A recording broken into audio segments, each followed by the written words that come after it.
నమస్తే. ఆంధ్రప్రదేశ్ రాజకీయాల్లో లడ్డూ చిచ్చు ఇంకా ఆరడం లేదు సరికదా? అది కాస్త ఇప్పుడు అధికార కూటమి మెడకు చుట్టుకుంటోందా? 2024 సెప్టెంబర్‌లో ముఖ్యమంత్రి చంద్రబాబు నాయుడు చేసిన ఒకే ఒక్క ప్రకటన దేశవ్యాప్తంగా సంచలనం సృష్టించింది. వైసీపీ హయాంలో లడ్డూ తయారీలో జంతువుల కొవ్వు కలిసిందని ఆయన చేసిన ఆరోపణలు అప్పట్లో ప్రతిపక్ష వైసీపీని కోలుకోలేని దెబ్బతీశాయి.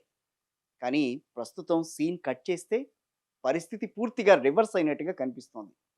అసెంబ్లీ సాక్షిగా బాబు ఇచ్చిన వివరణ సొంత పార్టీ ఎమ్మెల్యేలనే కన్విన్స్ చేయలేకపోయిందా? హెరిటేజ్, ఇందాపూర్ డైరీ లింకులు బాబును ఇరకాటంలో పెట్టాయా? అసలు అసెంబ్లీలో ఏం జరిగింది అనేది టాప్ స్టోరీలో ఇవాళ వివరంగా చూద్దాం.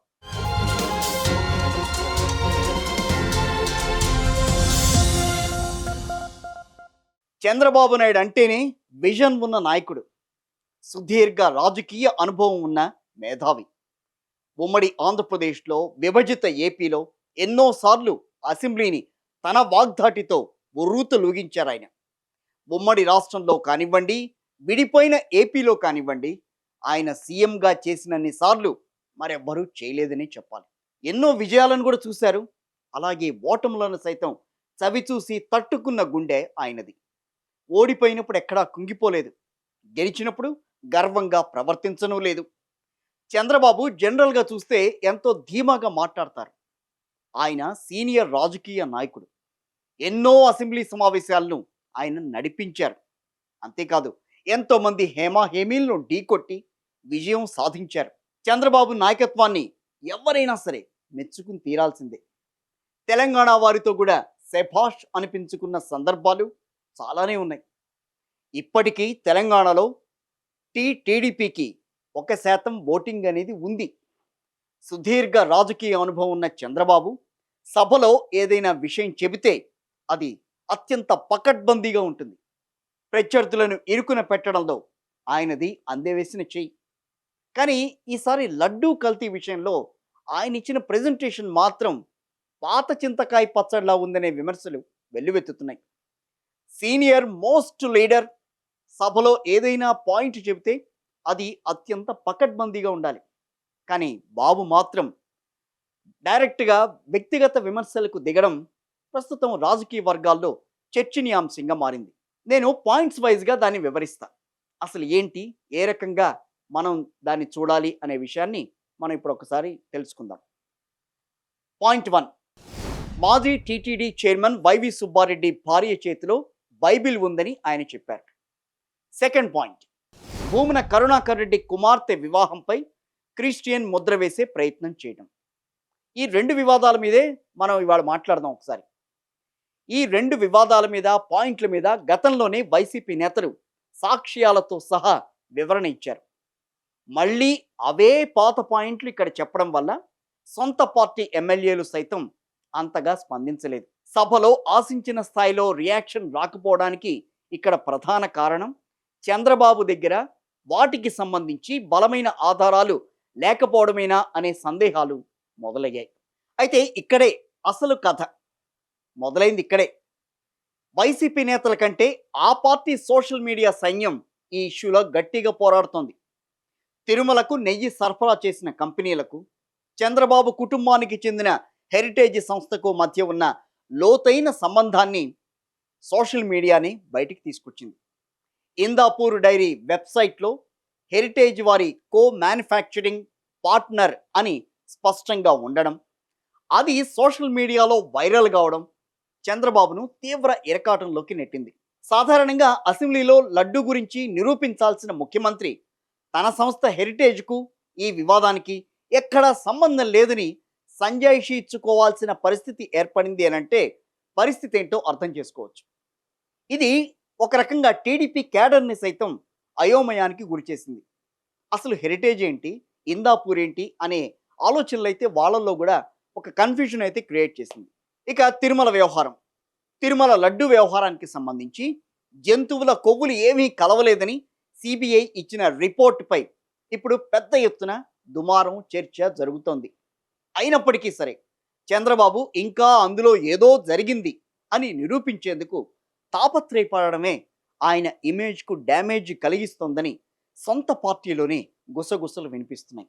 తిరుమల ఈరోజు ఏదైతే చెప్పారో ఈరోజు వచ్చింది కాదు. 2022లో వీళ్ళు పంపించిన రిపోర్ట్ ప్రకారం TFTRI చాలా స్పష్టంగా కల్తీ జరుగుతుందని చెప్పారు. డెలిబరేట్గా తొక్కిపెట్టారు. అన్నింటికంటే పెద్ద ట్విస్ట్ ఇక్కడ ఏంటి అనంటే, మొన్నటి వరకు వైఎస్ జగన్మోహన్ రెడ్డిని నిందించిన కూటమి నేతలు ఇప్పుడు సైలెంట్గా మాట మార్చేస్తున్నారు. లడ్డూ కల్తీ వైఎస్ జగనే చేశారని తాము అనడం లేదని, తిరుమల తిరుపతి దేవస్థానం అధికారులు చేసి ఉంటారని సాక్షాత్తు డిప్యూటీ సీఎం పవన్ కళ్యాణ్ చెప్పడం పెద్ద హైలైట్. గత ప్రభుత్వం తాలూకు హెడ్ చేసిన వ్యక్తి చేశారని ఎక్కడ కూడా నేను ప్రత్యేకించి మాట్లాడాను. నేనేం చెప్తాను, టీటీడీ పాలక మండలి బాధ్యత ఇది. మీరు కూర్చోబెట్టి మీరు బాధ్యత తీసుకొని వాళ్ళ పార్టీ ఆ ప్రభుత్వం స్థాపించినప్పుడు వాళ్ళ నియమించిన పాలక మండలి వాళ్ళు చేసిన తప్పులకి సింపుల్ ఏం చేయాలి అధ్యక్ష, ఒక ఇంటర్వ్యూలో కూడా నన్ను అడిగితే నేనేం చెప్పానంటే, you mean to say you going to blame the person who headed the last government అంటే, my intention is not that. My intention is always to say that who did this, who are the perpetrators. A perpetrators is more or less they are the TTD board. Let them be accountable for that. ఎక్కడ కూడా నేను ఈ వ్యక్తి గురించి మేము మాట్లాడలేదు, ఎందుకంటే డైరెక్ట్గా ఇన్వాల్వ్మెంట్ ఉందని మనం చెప్పట్లేదు. అది ఇది కూటమి చేసిన ఆరోపణలను ఒక్కసారిగా నీరుగార్చిందని చెప్పాలి. అంటే వైఎస్ జగన్మోహన్ రెడ్డి తప్పు చేయలేదు అని పరోక్షంగా ఇక్కడ ఒప్పుకున్నట్టేనా అనే చర్చ కూటమి నేతల్లో సాగుతోందిట. ఇక తిరుమల 2 కొండలు అని చెప్పే క్రమంలో చంద్రబాబు తడబడడం, సీనియర్ నేతగా ఆయన పట్టు కోల్పోతున్నారా అనే అనుమానాలకు తావిస్తోంది. ఎందుకనంటే తిరుమలకు 7 కొండలు కాదని కేవలం 2 కొండలే వైఎస్ఆర్ చెప్పారని చెప్పి కూటమి నేతలు ప్రచారం చేశారు. అయితే వారికి వైఎస్ జగన్ కౌంటర్ ఇస్తూ కొన్ని వీడియోలతో కూడిన సాక్ష్యాలు విడుదల చేశారు. అవి సోషల్ మీడియాలో హల్చల్ చేసినాయి. అందరికీ తెలిసిందే. ఆ 7 కొండలు తిరుమలకి చెందినవే అని జీవో ఇచ్చిందే అప్పటి ముఖ్యమంత్రి వైఎస్ఆర్. ఈ జీవోను చంద్రబాబు తీవ్రంగా వ్యతిరేకించిన వీడియోను సైతం జగన్ బయటపెట్టారు. 746-47 జీవోలు 2 వచ్చాయి.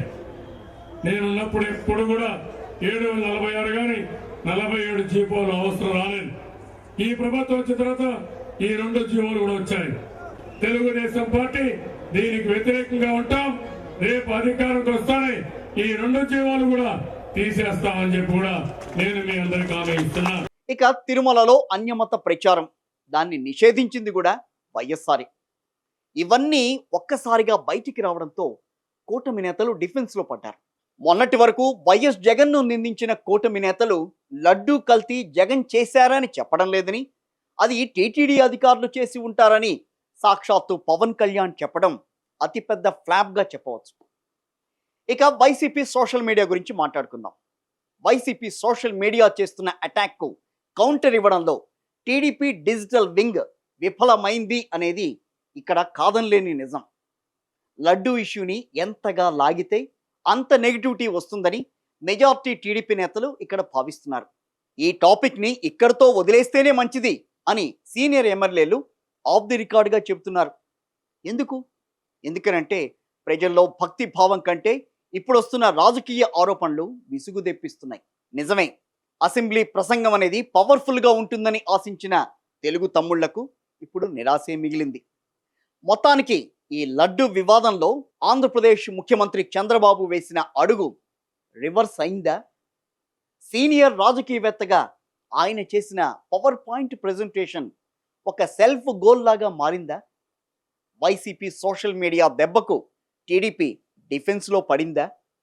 ఏదేమైనా పవిత్రమైన తిరుమల లడ్డూ చుట్టూ జరుగుతున్న ఈ రాజకీయ యుద్ధంలో గెలుపు ఎవరిది అనేది కాలమే నిర్ణయించాలి. ఇది వాటి మన టాప్ స్టోరీ.